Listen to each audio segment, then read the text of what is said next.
Mr. Speaker, the collapse of our southern border now poses a mortal danger to our country. No civilization has ever survived the magnitude of mass migration that this administration is not only accommodating but is encouraging. When Donald Trump left office, we had operational control of our border. The border wall was nearing completion. Court-ordered deportations were finally being enforced. The migrant protection protocols negotiated with Mexico reduced the number of fraudulent asylum claims to a trickle. All that Biden needed to do was to continue these policies. Instead, he reversed them on his first day in office. He ordered the border wall to be abandoned, leaving construction gaps that make it useless. He ordered ICE to cease enforcing the law. He reversed the Remain in Mexico policy. And he sent a clear and unmistakable message heard around the world: America is now a nation without borders. And nations without borders aren't around very long. The numbers are staggering. In July, Customs and Border Patrol encountered 212,000 foreign nationals illegally entering our country. That is the entire population of Birmingham, Alabama, in a month. In August, another 209,000. That's Des Moines, Iowa. There have been already 1.5 million such encounters this year, and the Gallup organization warns us there are 42 million people living in poverty in Latin America and the Caribbean who intend to come here if they can. And they are. Almost overnight last week, 15,000 Haitian nationals illegally crossed the border and set up camp in Del Rio, Texas. It's reported that DHS is tracking an additional 40,000 to 60,000 Haitian migrants between Colombia and the U.S. border. Contrary to claims by the administration, only a fraction of them have been returned to Haiti. It appears the vast majority are being rapidly and furtively processed into our communities. There is no denying the fact that this is a deliberate policy by this administration to fundamentally change the economy, politics, culture, customs, and institutions of the American Republic.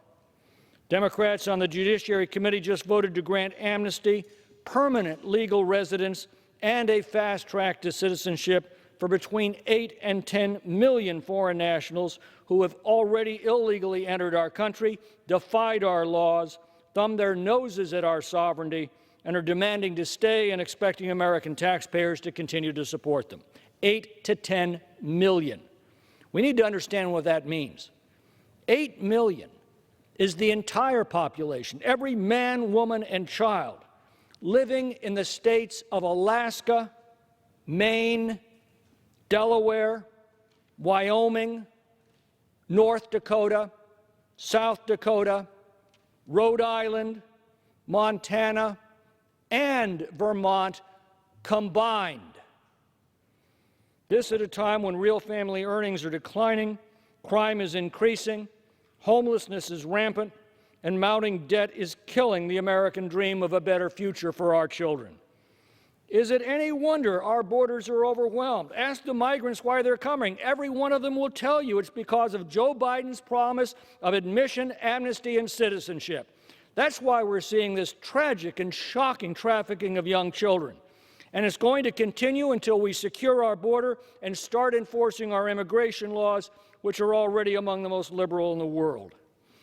We're told we need to legalize those who illegally took American jobs as essential workers during the pandemic. Well, the fact is 45% of the entire workforce is considered essential by the government. That's hardly an exclusive group.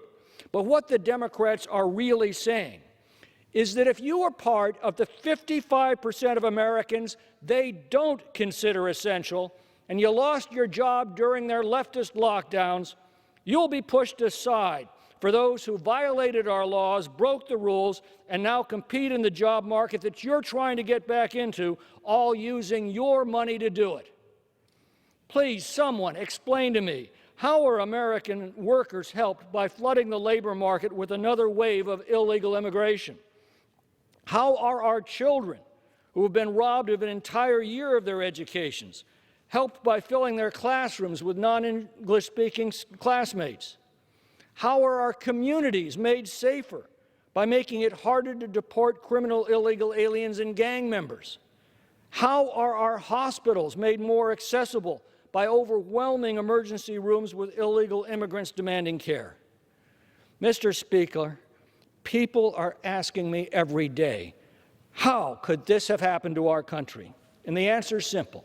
If you voted for the Democrats, this is what you voted for, and if you're surprised, you weren't paying attention.